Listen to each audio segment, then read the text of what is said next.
I'm waiting to see for, oh, we're gonna put on yet. That was free. Great. How are you? Yeah. Yes. Awesome. Hopefully it's working. Yeah. Yeah, sounds great. All right. Good morning, everybody. Thanks for joining us. This is the first in a series of 4 speakers series that we're doing on leadership involving sustainability. So really excited to have people here and that we're live streaming and recording so that it's available for later too. So I'm super excited to introduce to you my friend Cory Connolly. And I'm very grateful that he's our first guinea pig to do this. So first off, thank you, Cory. We're very happy that you're here. We've got a really nice set of speakers coming. And so I'll mention this again at the end, but we're doing this in the Tuesday time slot to try to accommodate class schedules. So thank you for scooting out of class and coming here and then scooting to the next class that you're going to. We'll do our best to feed you and caffeinate you in between. So Cory's our first one. Next we'll have Dan Scripps, who's the chair of the Michigan Public Service Commission. And then after that, we'll have Kara Cook, whose title I can never get right, Chief Climate Strategist, I believe, if I had it correctly, for the state. And then she's at EGLE. And then we'll finish it off with the Michigan Treasurer, who is Rachel Eubanks. So I hope you'll join us for all 4, because all of them are consummate professionals, but have really interesting stories to share with all of you. And so I put together some questions, but it's going to be sort of free flowing in our conversation here today. I told Cory, I'm like, it's nothing tricky. We're gonna learn from him and learn about what he's doing, but in a way that can help everybody as you're thinking about what your careers look like, and certainly what you've done getting here as well. So Cory. Okay, I gotta tell you guys first, I couldn't decide if I was gonna tell everybody this one or not, but I've literally hired Cory Connolly 3 times. Literally, I've hired him 3 times. That's how awesome I think this guy is. And one time I got a background reference check for him and they were like, well, what about John Connolly? And I'm like, I don't know John Connolly. And he's like, my first name is John. He's a J Cory. So Cory's. Those are some of my favorite Cory stories. So Cory, tell us a little bit about your career path. Well, Liesl Clark's very instrumental in it. I've only had 5 jobs. So 3 of them Liesl's hired me for. All right, so I don't know where to start, but I guess I went to undergrad at Michigan State and got super into climate and energy policy there. I was studying international relations, and about halfway through, I decided I wanted to add a specialization in environmental economics and policy. And I had been also studying Latin American Caribbean studies. So like there's one very specific moment in time where I used all of those things, and that has not happened since. But I got really engaged in state level clean energy policy when your next guest, Dan Scripps, was my state rep. And I spent a lot of time bugging him in his office, trying to get him to adopt some different feed-in tariffs and revolving loan funds for schools to put in renewable energy and everything. I was quite a nerd in undergrad. But so that's kind of like where I got really into it. But then trajectory-wise, I ended up going to DC for a stretch. Well, my first real job, I got hired by you all half-time at 5 Lakes Energy while I was also working at a environmental justice training program in Detroit called the Green Economy Leadership Training Program. No longer exists, but did exist at the time. And I was one of the kind of coordinators for that program. So I was doing that, doing state level clean energy policy consulting, supporting Liesl, and then doing that kind of more like on the ground community justice work the rest of my time, living and working in Highland Park in Detroit. And then I got a job in DC, and that is where I ended up working a lot on climate related climate and energy in Latin America. So ended up doing quite a bit of work in Mexico, relocated to Mexico City for a little bit around their 2012 climate change law that they had passed. So looking at how to implement said law, a lot of convenings, a lot of workshops, a lot of me trying to be as professional as I can in Spanish. A lot of my boss taking rough emails that I wrote and translating them. and into something that would work to send to, stakeholders in the Mexican Senate or what have you. So we're doing a lot of that, and I ended up getting really interested in that. I looked at staying in Mexico City actually and working there, but ended up kind of, as I was doing it, you kind of start to understand that like in international development work, there are folks that actually are from that place that understand, and the best example, understand their context better than you ever could. And the example I had was that the oil and gas reserves in Mexico are truly seen as being owned by the Mexican people in a way that like I just don't, they feel it in their bones. I don't feel that in my bones. And like that kind of had me thinking I should get back to Michigan and be closer to family as well. That was a big piece of moving back. So I moved back, ended up coming up with a way to get somebody to pay me to work for Andy Levin, who's now a former congressman, but he had a clean energy finance company that he was doing local clean energy, like structured finance transactions that I ended up working with him on. And then after I kind of did that for a little bit, I want to get back in the policy space. So I called Liesl. I said, is there any way I could work at the Michigan Energy Innovation Business Council? Lo and behold, there was.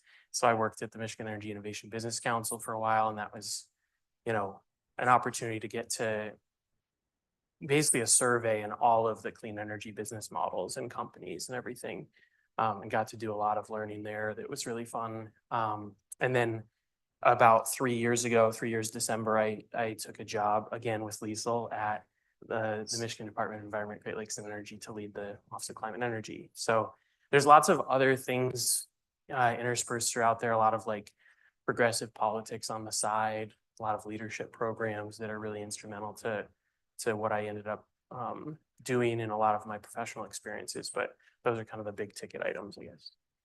That's awesome. So you are somebody that has worked both in the public sector and private sector, as you mentioned in your kind of career outline. I think that students at SEAS and others that might be participating in the live stream are thinking about where do they fit in the world, public sector, private sector, NGO. Can you talk a little bit about the differences that you saw, that you've seen so far in your career? Yeah. Well, so so I worked at a nonprofit, largely working with government stakeholders. That was my first big experience. And then the clean energy finance world was is a private sector experience. It was very much like looking at how to use business for good and how to leverage public policy to do so. And so that was working at, if anybody's familiar with property assessed clean energy, I don't know if anyone is, but it's a financing strategy where you would offer to a commercial property owner, let's say, to put solar panels on their roof, and they agree to let you have access to the tax assessment mechanism, which basically means you're saying, I don't pay you back, you can foreclose on my property. And that adds a level of security for the lenders that gives them a reason to invest in clean energy projects at the commercial level at terms and interest rates that are not typical for that market or wouldn't have otherwise been available. So that was an interesting kind of opportunity to see like how to try and harness private sector capital, real estate investors, clean energy companies, et cetera, all toward a public purpose of getting more renewables and efficiency out into the world, into a market segment that typically it doesn't have access to that type of long-term capital that is kind of necessary for commercial energy efficiency and renewable energy improvements and upgrades. So that was kind of a fun kind of intersection. So I actually think of that as being like very much trying to implement a really innovative policy and then getting to see where some of the private sector interests and motivations don't always align. And that's where I think government has to come in and try and help insert what is for the social benefit. They say this all the time in my current job because we're doing a lot on clean energy finance right now, which we'll get into hopefully a little bit later. But I say this all the time that like our upside is social impact and our downside is no social impact. And then so how the money is used is just simply a matter of like, were we efficient in driving social impact or were we not? And in the private sector, it's much more like your upside is return, your downside is you lose your money. And along the way, hopefully you're doing something good. So I think where we we can, as state officials and state government, we can try and help make sure that those more like policy and social impact related goals and targets are kind of delivered from the private sector as a part of the public policy that we put together. So that's just like one piece. The PACE financing was a very fun kind of intersection of those things. And then working, I actually really loved the time working at the Michigan Energy Innovation Business Council. So at the time, there may be 120 companies, now there are 160 companies. This isn't that typical of trade groups where most of those folks are actually engaged. So you actually got to talk to solar installers and wind folks and software developers. And at one point I negotiated that there wasn't an ability for me to get a raise. So I negotiated that I got to go every month to a different company and got to walk through their business model with them to better understand how we could advocate on their behalf as it relates to renewables policy. So that was sort of, and our general strategy was to come up with legislative proposals or to figure out how the industry would feel about a bill or something. I'd call 5 to 10 companies and then cross-reference to see which ones were trying to backstab the other ones versus which ones, for lack of a better phrase, like which ones were like kind of trying to compete the others out of the market versus which ones kind of what was the actual best thing for the entire industry to thrive and have a robust job market for like residential solar, for example, or EV charging is an infamous one where there's a number of business models that are kind of designed in order to their real estate plays. They just want to eat up all the real estate where the charging infrastructure is and then get acquired later. So their whole goal is to have as much of the real estate as possible. And that then puts their incentive counter to like anyone else participating in the market. And so trying to understand that in a nuanced way to figure out how to actually create good policy was an interesting exercise and really valuable. I think maybe just to tie it off, one of the lessons I learned on that is just that I think oftentimes the influence of industry is problematic for the development of public policy, but if you are able to get all sides of an issue from industry, you actually get a ton of insight from folks who are really trying to make something work or work within the confines of the law. I think the challenge is when you start just adopting kind of wholesale, whatever that perspective is, like you kind of necessarily need to look at, if one company says this, even if you really trust them, you need to talk to 5 others, and then you're going to get to really specific ideas and ways to improve, while also hopefully not getting caught with just like one perspective. And I think that's generally universally true, whether it's private sector or public sector. Getting many perspectives and forming your own opinion is like a good practice, but I think particularly when it comes to private sector engagement with public policy. Yeah, that's a really good example too. So you and I talked about this a little bit this morning. One of the themes that I wanted to draw out from all the leaders that are coming together is how they use sustainability in their decision-making processes, because I think it's interesting and it's very different from each of their seats. So Cory, I was hoping you could talk a little bit about sustainability in your daily life right now at EGLE, and as you were saying, how that overlaps with climate concerns. Yeah, well, I'll take it slightly different than what we talked about this morning because I had an epiphany just now. So I'm lucky in the job that I have, which is I lead the Office of Climate and Energy. We're created by executive order. We've been given an executive directive to implement the governor's climate goals, develop and implement the My Healthy Climate Plan. So I get to every day, our North Stars are climate, science, and justice. And it's our job to bring that best possible kind of consideration forward and on the timelines we need to think about around 2030 and 2050.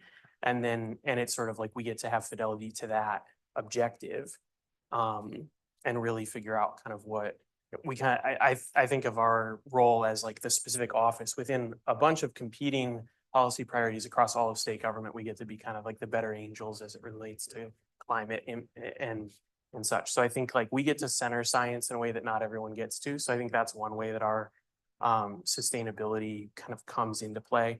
I think the other thing that's interesting is just sort of that climate is not synonymous with sustainability. And so we get a lot of there's a lot of expectations from our office that we know everything about all things sustainability related, whether it's water or toxics or brownfield remediation or a whole variety and host of things. And so I think it's been interesting figuring out how to draw that line. It's like we have a climate conference every year, but we also have a sustainability conference every year. And some folks would think those are the same thing. They're really not. Like ours is very much simply about greenhouse gas emissions, the impact on the environment, and focusing on that. But while trying to consider all of the other sustainability impacts as well, because we want to do that. But our like North Star in that scenario is reducing greenhouse gas emissions, whereas a different sustainability conference or consideration might be more focused on like waste management or something in that line. And so we're very concerned about waste management in that organic materials result in high levels of methane emissions that we need to deal with in our landfills. It's not quite the same type of like consideration that recycling or a waste management team would specifically have. So I do think it integrates, and then it kind of requires for me, a more nuanced understanding of the difference between motives and ultimate policy objectives to understand where climate ends and sustainability. They're kind of like what those concentric or overlapping Venn diagram or even concentric circles look like. So. That was a good epiphany. Right. I like it. Great. That was really good. So before we get more specific around EGLE and the stuff that you're in the day-to-day right now, which I'm sure everybody's interested in, I wanted to tie back to a couple of themes that have been really consistent for you over your career. So I hope you agree with these themes. You've done a lot of work in the finance space. You are somebody that has always put justice forward. From the first that I knew you, like that was something that was always front and center in your decision making and in the way you crafted programs. And then also you mentioned briefly when you talked about your career path, leadership work. And so that's been what I think is impressive about you is it's been leadership work that you started to help yourself as you grew in your career, but it ended up becoming what you've done for others over the course of your career. Not to imply this is the end of your career. There's a lot more that you're going to be giving for quite some time. But in particular, I was wondering if you could zero in on the justice angle and what it is in you that has always caused you to be very justice forward in your thinking. Yeah. Okay. All right. Well, I'll start there. Well, I'll just say one, it's just like a constant, like an everyday thing, trying to figure out how to do better. But for me, it starts with, my family, which, so I'll start with my mom because that's easier. My mom is a public school teacher, retired now, but was a union school teacher and always very justice forward and very much an advocate, and is writing an infinite number of letters right now around, a variety of campaigns and things, and is very vocal with all of her signs and everything. And then my dad worked for the Grand Traverse Band of Ottawa and Chippewa Indians for most of his career.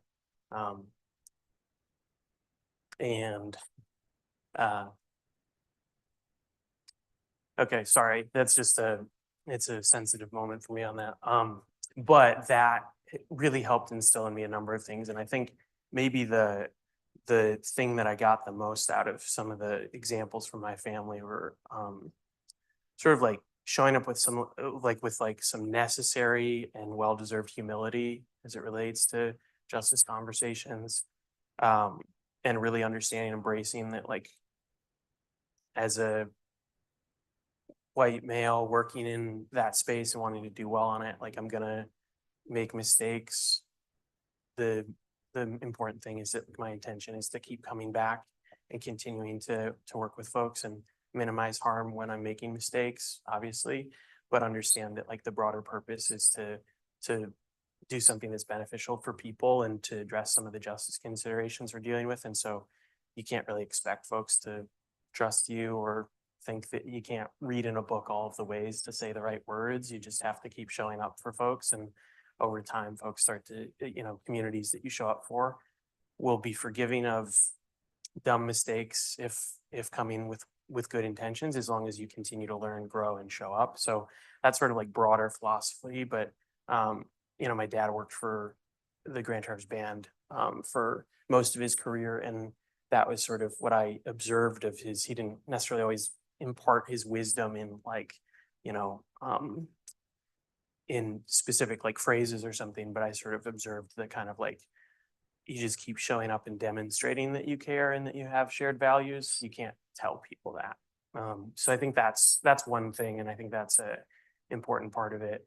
I also think there's just like from a really practical perspective, like on the climate side, like we can't actually solve the climate challenges that we have without addressing all of the injustices of the past. I firmly believe this, and also without including everyone in what we're doing moving forward. And if we try to do that, I think we'll continue to fail. So like a good example is we've got some goals around addressing energy injustice. So higher energy burden, which is energy burden being the percentage of your annual income that goes towards utilities.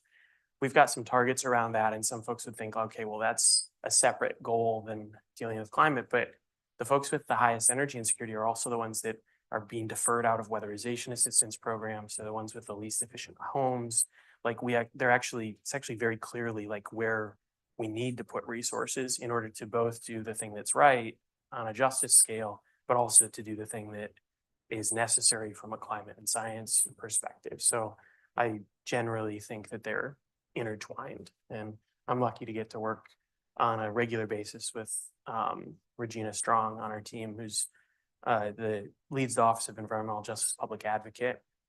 I think has been a very good mentor and colleague on a lot of this, and is somebody that we work with closely.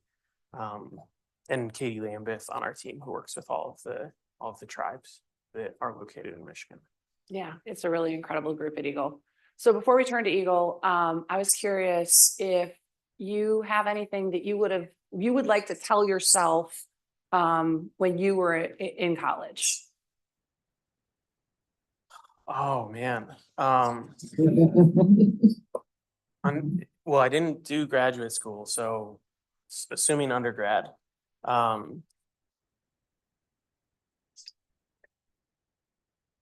Chill out. That's probably the first one. Okay. The first one. Like lived experiences are infinitely more interesting and valuable than spending more time in the library. Like it's good to learn all this stuff, but like I'll tell you, I traveled through South America after college for 6 months, and I learned more about myself and how to make decisions and how to be independent doing that than I did in all of undergrad. And I think that was formative for me. And I think it doesn't have to be some like go off and do some crazy adventure. It can also just be like getting out and actually getting to try this stuff. Like getting, for me, the experience after college of digging into the clean energy finance world. Like I didn't know anything about clean energy finance. I just like took the job, got into it, and I necessarily kind of like had to be curious and learn in order to be effective. So I think there's those couple of things.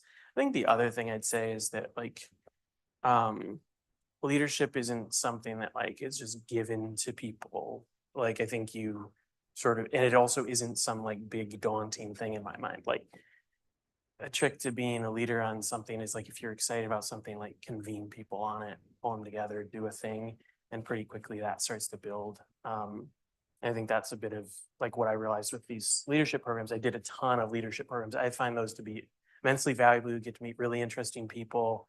I think I tallied it up the other day. I've done at least 10 leadership programs, which is kind of ridiculous. But it's really fun. And I've met some of my dearest friends as a part of it. I have folks that I've gone to weddings that I met through those programs and everything. But then at a certain point, I realized that, and this is, I think, what Liesl was getting at, is I realized that I could just create that opportunity and community for other people as well. And I did that because I was excited about it. And then it turned out that actually ended up being much more of like a leadership opportunity for me than I thought of it as. So we have a climate core program, and this is one place where this comes through is we put in the budget for all of our climate core members money for them to convene something in their community, a meeting about one of the things that we need input on, a meeting about what they want to do in their time as a climate corps member in their community, whatever it is, sort of on this theory that like convening people, pulling people together is and helping think through how to accomplish something together is leadership. And that's a relatively low threshold, especially if we provide the budget. So it's like a pizza party or whatever they want to do, but around a specific thing. So I guess if you want to convene, if you want something to happen, convene it yourself. I mean, unless it's already happening, then jump in, but don't feel intimidated by that, and that can lead to good things. And then the leadership programs, if you can do any of those, I can come up with a list if people want them. But there are a number of them, and they're all really fun experiences, and you get to meet lots of different folks. Yeah, and then Cory just creates his own leadership program, clean energy happy hour. You Yeah. convene on your own, Yeah. which is great. So let's talk about EGLE. All right.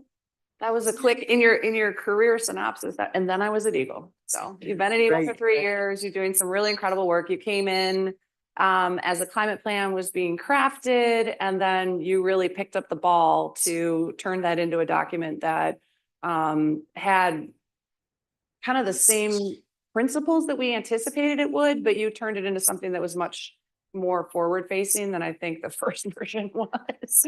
And then you've just like picked up the ball and run from there. So let's talk a little bit about, what you've enjoyed the most over the last 3 years and what gets you most excited. Yeah. So I intentionally tried to start later so that the climate plan would be done. And Yeah, that didn't work. little did I know that it would still be being drafted. And so then I ended up having to like lead all of the kind of feedback and the rewrites and the rewrites. He got all the Nancy Grams. He Yeah, didn't write the first version, and then he got all what everybody was mad about, and then he had to figure out how. a lot of angry public input sessions. So we're lucky still people. Just kind of how that's like a pretty standard experience though. It's like figuring out how I'll just say this, that was a kind of like a intense experience to better understand that as a public official, like, and I think in general, and this is sort of a justice lesson too, is like figuring out how you as an individual listen to what's being delivered to you, understand and not necessarily get caught emotionally in the fact that somebody's yelling at you or angry with you. So like truly, how do you listen to what they have to say and not immediately just like throw all of your thoughts and values out the window and adopt whatever they're yelling at you about, while also really listening to what they have to say and not dismissing what they have to say because of how it's being delivered to you.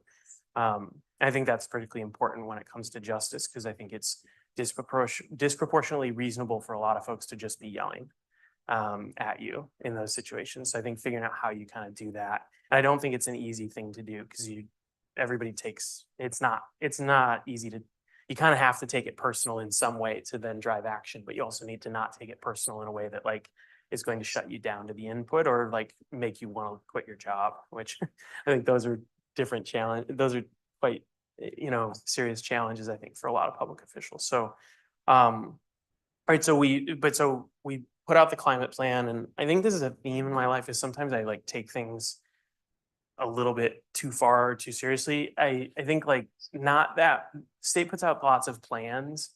It was just the one thing that absolutely felt like a guidepost for our work. So we just centered everything around it and really worked toward it.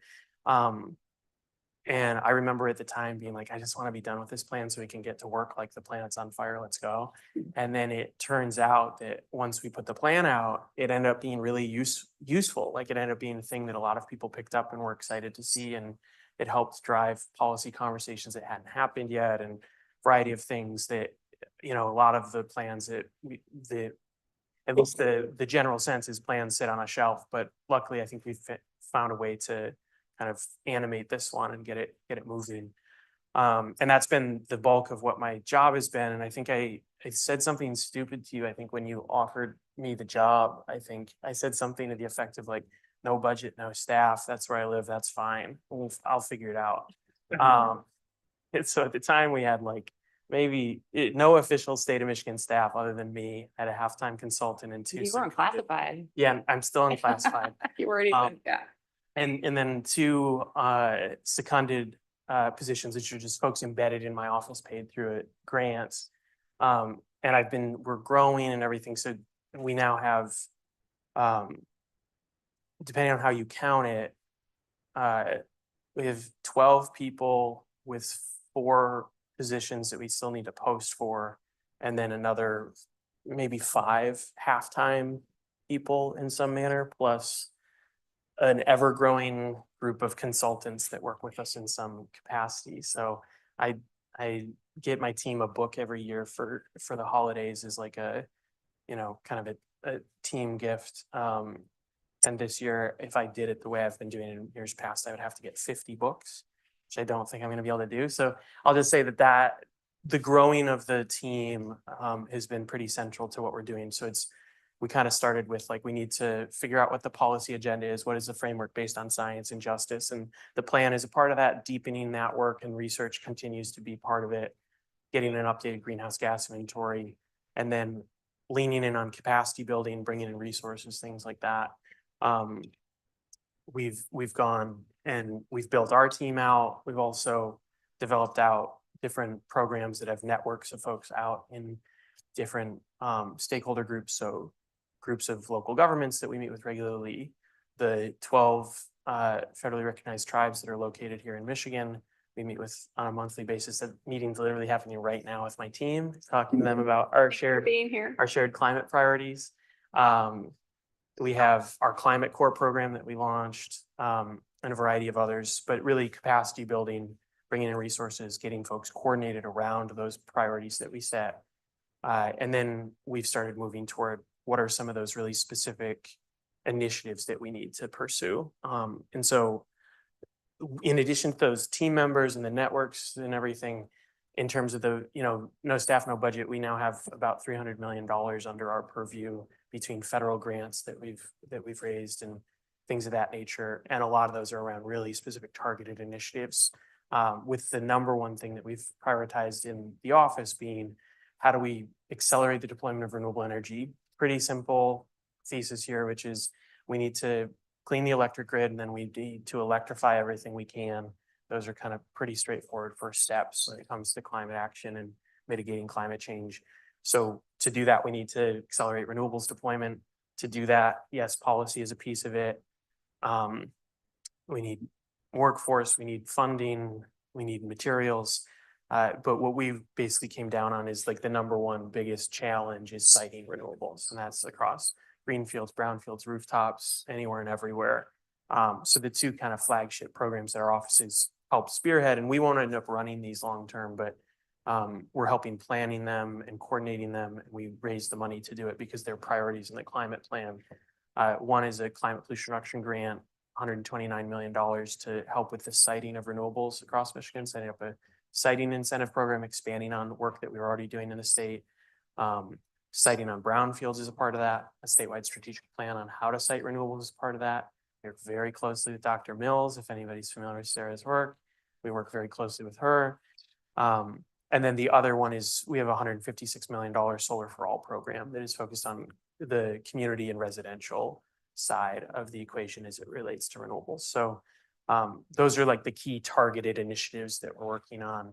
And then in general, just kind of like bring home as much federal money as we can, because it's an unprecedented moment in that regard. So that was long-winded about kind of what we're doing and how we're doing it. But the other thing I didn't mention, which is related to tie some things together, we, in partnership with the Office of Environmental Justice Public Advocate, are the first state, to my knowledge, in the country to offer, with state funding, Justice 40 Accelerator, so capacity building for Justice 40 based community-based organizations across Michigan.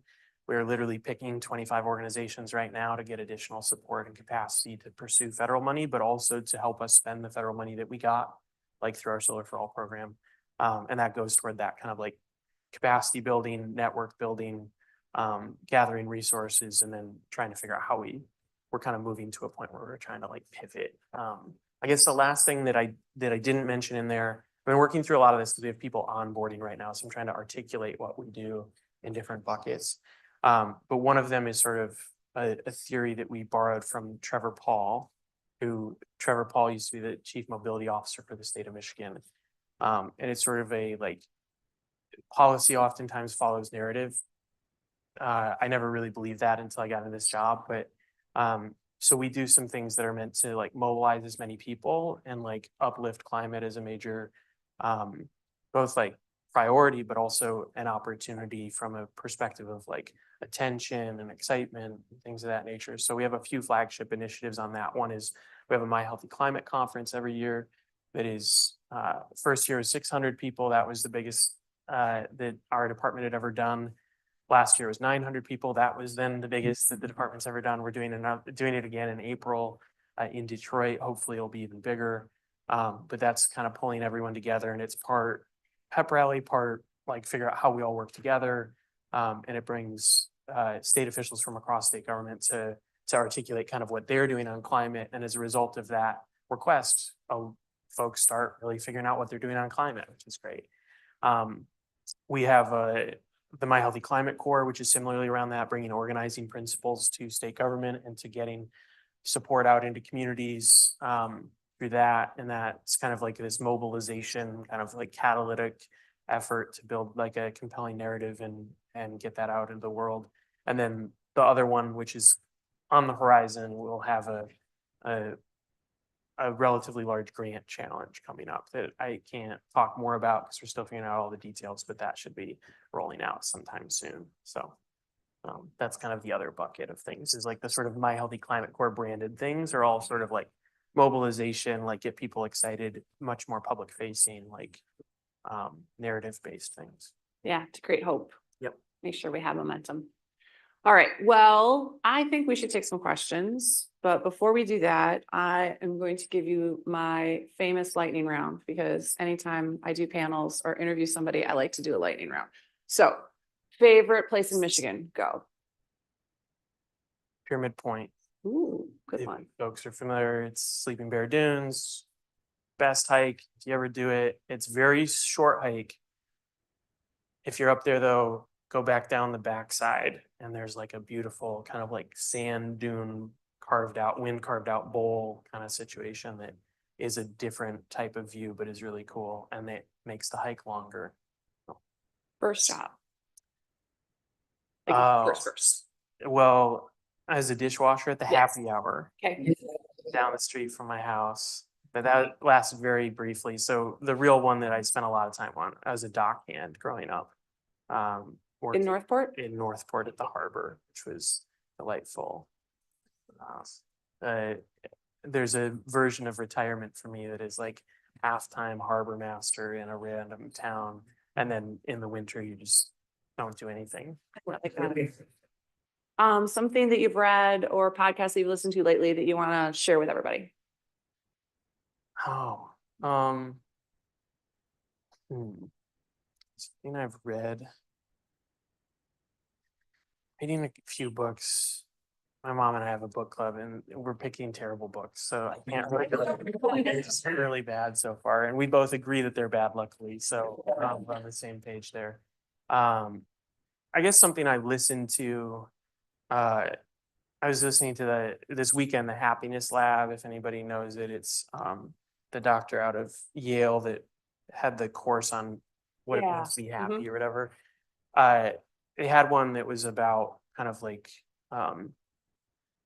leadership, and it focused a lot on Peter Kropotkin, but the back end of it is about there's a corporate leader that during the COVID pandemic, instead of laying off all the workers, basically worked with all of the workers to have everyone volunteer to not get paid for a month each to keep everyone with their jobs, which I thought was like a really cool, been doing a lot thinking about like leadership as our team grows, like what do you do to support team members? How do you make sure folks' needs are met? How are they happy and healthy? And how do you make sure that you're like optimizing organizations for the people that are in it, not the other way around? Because I think that's how you end up with people unhappy, is when you try and make them do a job that they're actually not great at, but we could do something different.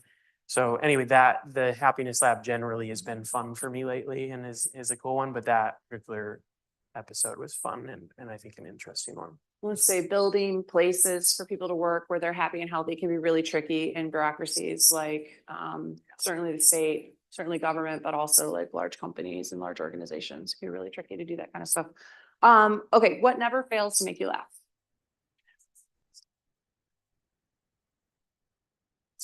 Oh, I mean, one of my best friends from high school. I don't know what he does. It's just you could do anything with him and he'll find a way to make you laugh. And he's not even trying.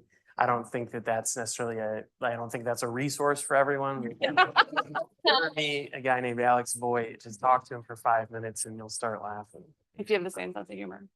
It's a universally applied Okay, type thing. okay. Like it's pretty impressive in that way, I think. But yeah. Awesome. Okay, well, what kind of questions do you guys have for Cory? What did I not ask? Sure. So thank you very much for being here to speak with us today. Found your insight interesting. You've had a little bit of private experience and a lot of public experience. Do you see the path from one to the other as one way, or more permeable barrier that kind of people sort of go between? I think it's probably permeable. I think yeah, I don't know. I mean, I expect that I'll end up doing something in the private sector at some point. Though admittedly that seems more likely to be like consulting as an individual human, not like going to a big firm or something. And so then that's really just continuing to work on things that are aligned with my values, but getting to decide what those things are. But I think that there's an ability to go back and forth. I do think that it's just a general thing that like I basically like 3 to 4 years has been my like life at any individual organization. So I do think that like what I've prioritized is figuring out how do you just hold your same values and figure out how to see those through at the organization you're at. I think too often I've seen folks that do bounce back and forth, that all of a sudden when they end up in a different role in the private sector, now their values are very much aligned with whatever their theory of changes of the company they're at, that's the best thing ever. And like, it could be the best thing ever, but I think trying to understand first what your values are and what change you want to see and kind of what that looks like, and then figuring out kind of like how does that fit into what you're doing, and embracing that no institution is going to actually let you live out your values exactly. And if it does, it's probably, I find that that's oftentimes when an institution is probably ineffective, is like when it's like everything we do is perfect for my values, but it might not necessarily be effective. So I think there's some level of like needing to live with the contradictions of in any job. So anyway, I think it's permeable, to answer your question very directly. But I think in order to have that still be fulfilling and continue to do good work, I think like identifying what those things you want to do and what your values are to like tie it through is important. Please. Just talk a little bit about how siting is one of the biggest challenges for the private plan in Michigan. I actually just came from class with Dr. Sarah Mills on campus, and I was curious to hear your perspective a little bit more about that on how that manifests in Michigan, and also pathways forward that you're starting to see for some of those challenges. How much time do you have to talk about siting? No, and thank you for coming from North Campus. We added the live stream because you guys had that class, and Sarah's like, I don't know if we can get down to Central Campus in time. So thank you for making the trip. Well, one, I mean, we work with Sarah a ton. So she's an absolute expert in this space and is invaluable for the state, but also just generally on this challenge across the country. I guess on our side, I mean, we look at it just from my office's perspective. Genuinely, you look at how fast we have to go by 2030. You just can't do it unless we can cite stuff. And so we have to figure out how to do that. And that genuinely for us, I want it to be a real question of where and how is the best way to do that across the board, and not kind of assuming we know that answer. So we're actually going to be undertaking sort of like a strategic planning process as a part of the grant that we got from the EPA to help think that through across kind of public owned, private owned, rooftops, brownfields, all of the different possibilities and thinking that through and how to do it responsibly. I think one thing that I've talked actually quite a bit to Sarah about, but I think the reality is we're asking folks to help us meet a global crisis. And that's sort of something I think we have to keep remembering is like climate crisis is a global crisis. Like when we're asking people to take action on it, we're asking folks to like come to the aid of the world and all of humanity to some degree. And so we are asking folks to step up and cite renewables and host them in their communities across the board. I think that's and that is whether they're excited about it or they're not excited about it, we're asking folks to do that for the betterment of Michigan and more broadly. So one of the things that we're doing is we have rolled out and made it available to any community that wants to host renewables across the state of Michigan, that we have a siting incentive program to provide additional revenue to those local communities for whatever needs that they want to identify. It's up to $3 million per project, but $5,000 per megawatt. And so I do think that that's sort of just like a bit of a framework or thinking about it of how do we get toward a position where we're working toward that same, like the objective is not to cite renewables or to conserve land or any of that. Like the objective is to solve the climate crisis at the pace and the scale necessary. And the more that we can get folks working toward that in it collectively, the better and align incentives. So I think with the changes in legislation that we had, I think that moves toward like having labor aligned. I think it has business aligned. I think it has utilities aligned. I think it has environmental groups aligned. And then I think hopefully the siting incentive program we have and some of the training and workshops and everything that we're doing with Sarah and others, hopefully that'll help more local communities see alignment in the value of doing this. And I think that's our best shot at it. So I don't know if I meandered through a bunch of things there. Hopefully it was helpful in some way. Sure. Thank you so much for being here today, both of you.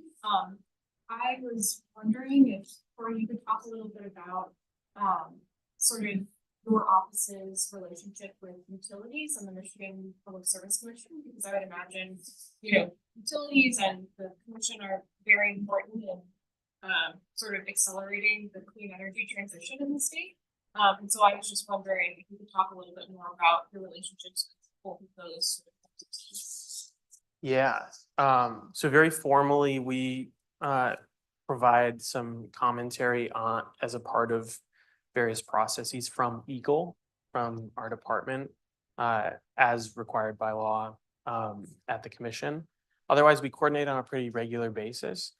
It's notable, though, that like the commission is quasi-independent. It is a creature of statute, as are all agencies in some ways, but they have a particular level of independence that's required.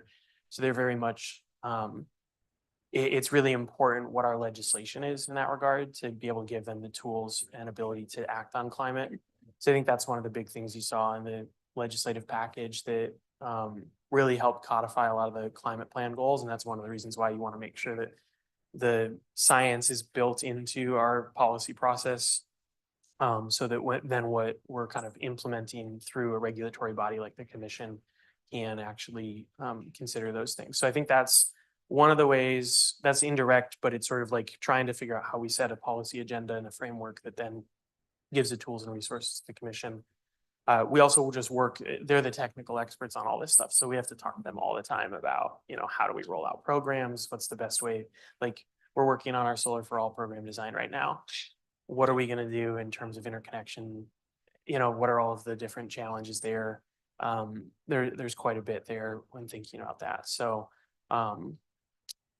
we work with the commission quite a bit. With utilities, I think there is an important stakeholder on all of this, especially when we're talking about deploying renewables as fast as possible. So we meet with them regularly, but very similar to the way that we would meet with any stakeholder group. We have sets of kind of like stakeholders that we meet with whenever we do like a big Solar for All proposal for us to be able to actually genuinely tell the EPA that we think we can meet the numbers we're going to meet. We have to talk to the utilities to understand whether that's going to be reasonable and to get their buy-in. And a good example of this on our Solar for All proposal, we did actually get We had 44 letters of support. The big investor-owned utilities were included, but so were a number of environmental justice groups, so were the labor unions. Like, we have to do a lot of work on stakeholders across the board. So utilities are important, but so are a lot of those other stakeholders too. So. Did I see a hand back over there? Yeah, thanks. What's an example of resistance you've faced lately, for like a climate initiative or something, and how did you address that? Interesting. Resistance.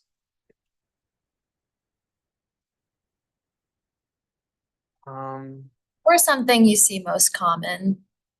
I mean, I think like the siting challenge is the most common one. And we get emails about it often. I think the other stuff we get are less, it's more like a one-off person with an issue with the fact that, you know, that nuclear power still exists on the grid or something like that. And that's a different conversation. But I think the one that's maybe the biggest impediment to us actually achieving our goals is that siting challenge. And that's why, so that project, the Climate Pollution Reduction Grant Program, the $129 million grant we got, that is part of a nationwide competition that EPA set up. We got planning dollars. We went all over the state talking to lots of folks, continued to hear that siting was the major challenge. And the assignment, as we understood from the EPA, and it turns out we understood the assignment, it was pick the thing that is the biggest barrier to addressing your climate goals and really meeting them. And we were one of 25 awards made nationwide out of 300 plus applications. And it was around specifically this issue around siting. And that's become, it remains one of the biggest challenges. I think we're trying to address it with some of these incentive programs, some other things. I think there are other ways to address it in terms of policy that I think this is specifically to the siting. I think it's really important that we come at it with a full kind of like understanding that like there are legitimate grievances that folks have. Like some folks don't want something in their community. Some folks have been through a process historically where the tax tables changed and it meant that taxes were clawed back from their local library and they feel like they got, you know, they were misled as a part of historical processes. There are things like that that have like underlying incentives around like how you pass through taxes and regulatory proceedings that provide an unnecessary incentive for that type of behavior. I think we have to dig into and actually hear, like I was saying before, like actually hear what folks have to say. Don't dismiss it as like, oh, they're just clearly all funded by oil and gas. Like the actual opposition we have in Michigan like started out of some of these like local taxation challenges out in the thumb. And then the oil and gas industry got more engaged in some of the in supporting those folks. But they started from like a real genuine, like feel it in your bones grievance that I think has driven a number of them to continue to do that work. And so I think we have to like actually understand that that's true. And you can't convince everyone. That's part of the needing to understand that that's true. You have to understand that there are going to be some situations where you go, these can't be reconciled. Like if you just don't want to look at a wind turbine, it's just a thing, right? But maybe we could do the solar, right? But if it's something where actually the core grievance isn't that somebody really thinks that wind turbines are going to cause cancer, which they absolutely don't. But really the core grievance is that they were upset about their property values going down. And the thing that they were given literature on was that this it causes cancer. We can think about something to do around the property value question. We can't really do something around faulty science. So like, how do we dig into that question? So I still think that's probably our number one challenge. And I think having those kind of honest conversations is a part of that. Thank you. Okay, That's we had new ones over here and then we'll come back. Okay, go ahead.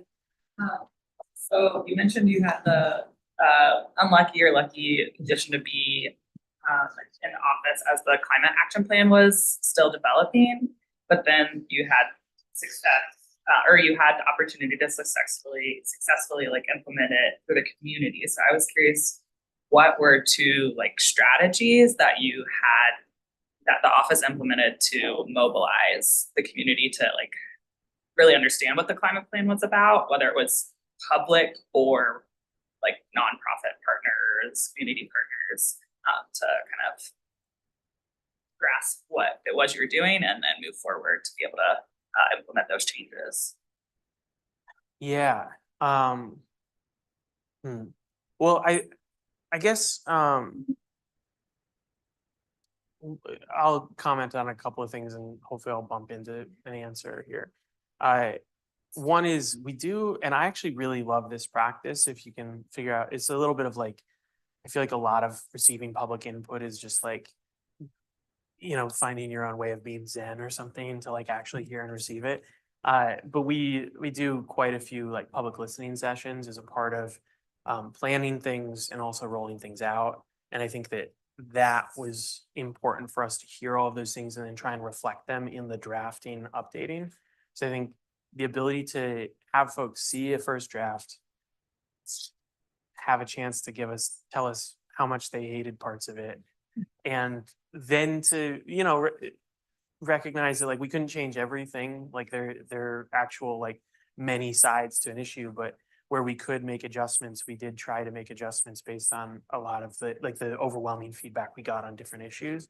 So I think that helped quite a bit of like, and that gets to the kind of like, what I said earlier about the way you get folks to trust you is you like keep showing up and you keep trying and get to the point where folks can trust your intentions. Like we keep showing up, we keep trying, and it takes time. That's just like, there isn't really a shortcut to that. I will say that like, when you hear folks say that it's going to take time, usually if you think it's going to take 3 years and you start genuinely doing it, usually takes 2. Like if you're actually genuinely trying to do the thing right and not trying a bunch of shortcuts for the first year, if you're actually trying to listen to folks, it's amazing how much faster I think folks are actually willing to trust and listen and get alignment around certain things, certain shared priorities. So I think there's that piece of it is just like genuinely taking feedback, showing progress on that, continuing to identify shared priorities and working on those with folks has helped us. In terms of like a big strategy though, like our climate conference was like the big strategy of like, let's, the whole theme was like change everything, we need everyone, let's get as many people there. And then also like there's, the position of being in an office that has fidelity to a goal that is like longer than this administration, that is science-based. There's an opportunity to figure out how do we influence the broader state of Michigan kind of policy position and where we stand. And like our conference was really, yes, it was for all of the folks in the room. It was also for everybody who was there speaking to see all of the folks in the room that were really inspired and excited and saw value in this, and helping demonstrate that helps us then do kind of more ambitious things as it relates to climate. So I think that that is one of our core strategies, is to sort of like get folks mobilized, yes, to take action and to show that it's a winning issue on a consistent basis for our entire administration, so that everyone kind of sees value and continue to take action. And then you start to see folks see value in it, and then they want to lead on it. And then all of a sudden you start finding that different departments are saying, here's all of our climate work, So I think that there's some kind of, what would the contagion effect in that regard. So. Go ahead. My question was actually answered. So thank you. Okay. Oh, sorry, Michael. Steve, sorry. I'm curious about if you think about the flow of funds, public investment in promoting climate action. How much of that is federal dollars? How much of that is state dollars, as well as, I guess, private investment? And how sensitive is it to what the federal administration is doing and what the state politics? Yeah, so we had a surplus a couple years ago, and so we ended up having a lot of state investment at that point. But I think consistently, the federal investment right now is just unbelievably large. And the amount that we actually need is unbelievably large. So we'll need private sector investment. I do think there's a lot of private sector investment out there. I think that it's still not enough typically, and it's not necessarily aligned with what what we were saying before around how do we use government policy and programs to align around social impact and science-based outcomes. I think a good example is that, but for more work from us, I think a lot of investors just go to California, New York, because those are the places that you can invest in clean energy the easiest, right? Like it's very much like a known thing. So I think that's kind of the magnitude pieces. I mean, we need a lot, and I can talk more about some of the work we're doing on that because it is actually a pretty big focus for us because of my background and because of the moment we're in terms of vulnerability to the change in administration. I think the way they've structured a few of these big pots of money, the Greenhouse Gas Reduction Fund, which includes Solar for All, but the other two competitions as well. I think those are going to be available. I think DOE LPOs like Loan Guarantee Authority, that might change. That seems like likely to change, and Jigar Shah is quite a firebrand. So I feel like he hasn't done, if there's a change in administration, I think he might be pretty easy and quick target in that regard. But I do think some of these other programs will live on and continue. And they're kind of trying to structure them so that they're out and can be depended upon. But I do think we need more. We need more funding. And so I think there is a case to be made for, yes, there's a chance to go backward on some of the funding that we have, but I think we also would lose the opportunity potentially for additional funding in the future around the priorities that we have. I think another point to make is, as Cory was talking about the growth of his office, so you're up to 12 people, you have some more positions to post. I think it's really clear to see that most of the money that comes in through these programs are pass-through dollars that go out the door to support the development of projects, deployment of resources in communities. That money isn't EGLE money, so to speak. I would guess 90% of your money actually goes right back out the door. Yeah, and that those staff positions I mentioned, I'm state funded, and then I have two-year positions that are state funded, and then the rest are all federal funding or partnerships that we have. So it's a lot of it, and all the dollars I said, I think $2.5 million is a state budget item that is an earmark, and then the rest of the 300 million or so is federal money in some manner that we've either won through a competition or was already available through a part of the budget that, so it might look like state money, but it was originally federal money. Yeah. I will just say on the finance side, like in the funding side, this is actually something that I just put out for a grad student team to help us, which is figure out, and I'm fingers crossed we get one from here, but is to help us figure out exactly how much funding we need to meet our climate targets by 2030 and by 2050, because it's a lot of money.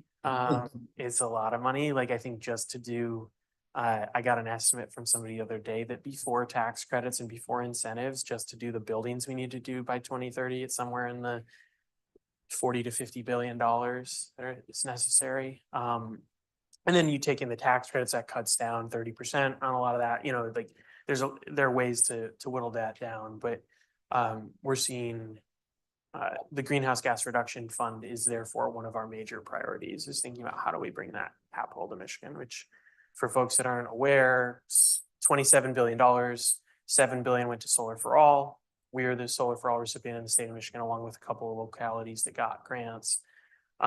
There's the National Clean Investment Fund, which is $14 billion. It's really like money for green banks. So like direct climate related lending and green lending solutions. And that's going to be much more market driven. And it's really like financing goes to where there are projects. We have to develop projects that are investment grade such that that money comes here.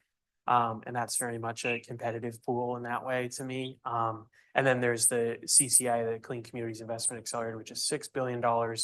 That is going to be distributed via various coalitions that are giving up to $10 million capitalization grants. So grants to then create loan programs to community lenders, so credit unions, CDFIs, et cetera. So we're doing a ton of work right now to try and get as many credit unions, there are 160 in Michigan, and as many CDFIs, there's about 50 in Michigan, as many of those entities as possible to sign up and apply for those grants. And then once they get them, then we have to figure out how do we deploy that capital out into communities and get to the folks that need it the most. So I think there's a ton of really interesting work to do there. That's my pitch to grad student team. Is that the one Julia sent over? Yeah. Okay, great. Yeah. Yeah, so that'll be in the master's project in October. And in terms of jobs, just for what it's worth, one of the other ways that these national coalitions, so there are 8 coalitions awarded money out of that 20 billion I just mentioned. On greenhouse Gas reduction fund. on the finance side. So those entities are all hiring and they're choosing what markets to be in and where to put offices based on where they can hire staff. So we're collecting as many of the job postings as possible and trying to get as many Michigan people plugged into those opportunities as possible. Yeah, and I want to spend a minute too on just taking like the nice list that Cory's just given us over the last couple of answers around the type of work that he does. So obviously he's got a policy background, does policy type work, but you can hear how it's really important in this space to have people with really good finance skills, right?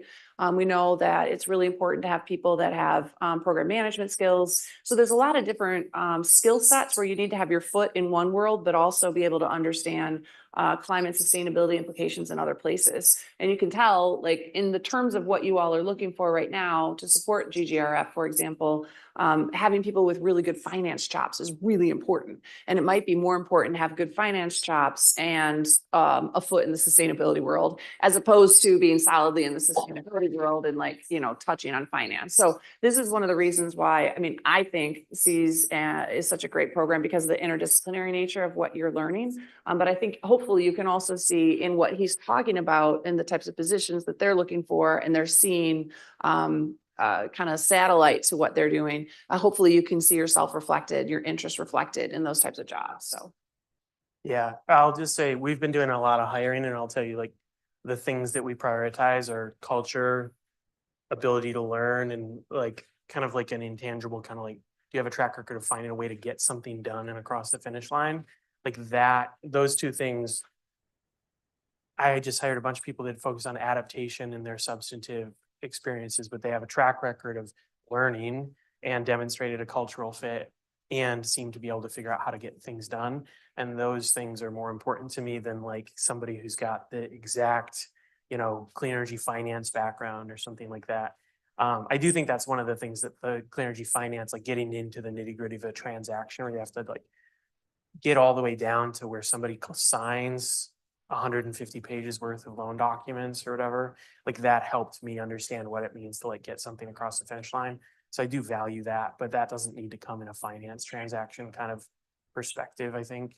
And then I'll say like maybe the most important job we're hiring for right now, you wouldn't expect it, but we're hiring somebody to just be an office coordinator who is going to help us with all of the grant reporting requirements, team process, make sure that we're all buttoned up on all of these big federal grants we've got coming in.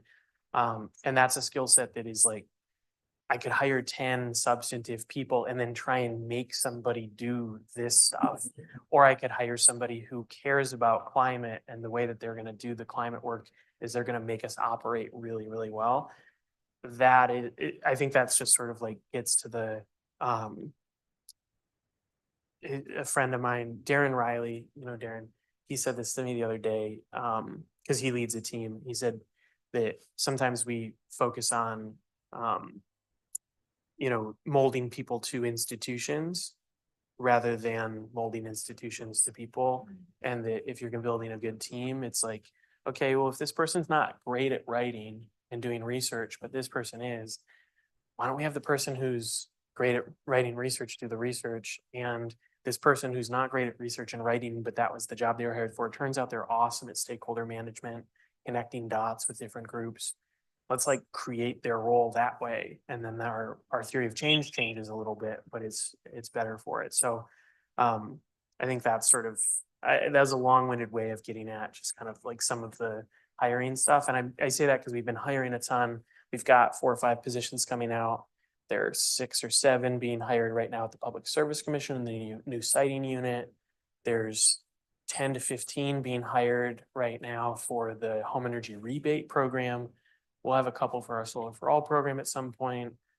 Let alone everything. And then all of the in the private other, the sector, private NGO sector world. stuff, yeah, and you're gonna see in the private sector side, like, what you're seeing is local folks with clean energy finance background are getting sucked up by the national coalitions that can pay more money, these national award recipients, and then their staff's getting sucked up by the private banks. So it's sort of like a whole, like, we're gonna have a real talent deficiency in that regard. It's a great opportunity for all of you. It is a great opportunity. And actually later this week, Nicole Steele, who helped set up the Greenhouse Gas Reduction Fund, and she left to go to Amalgamated Bank, which happens to be my bank and is the biggest union-owned bank in the country. But she'll be keynoting the Michigan Energy Innovators Gala this week, and is an example of that, of like Nicole is now at this big socially responsible but private bank, and you can kind of see how that's trending. A couple of the other coalitions lost staff to Amalgamated recently as well, so. Yeah, so that's Wednesday night, and then Thursday, of course, is our climate summit here on campus. So actually Darren will be on my workforce panel at 1 o'clock at the Union, if you're interested in hearing from Darren, who Cory just mentioned.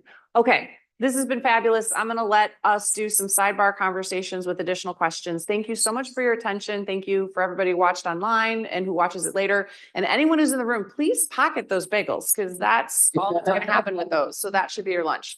So join me in thanking Cory for coming today.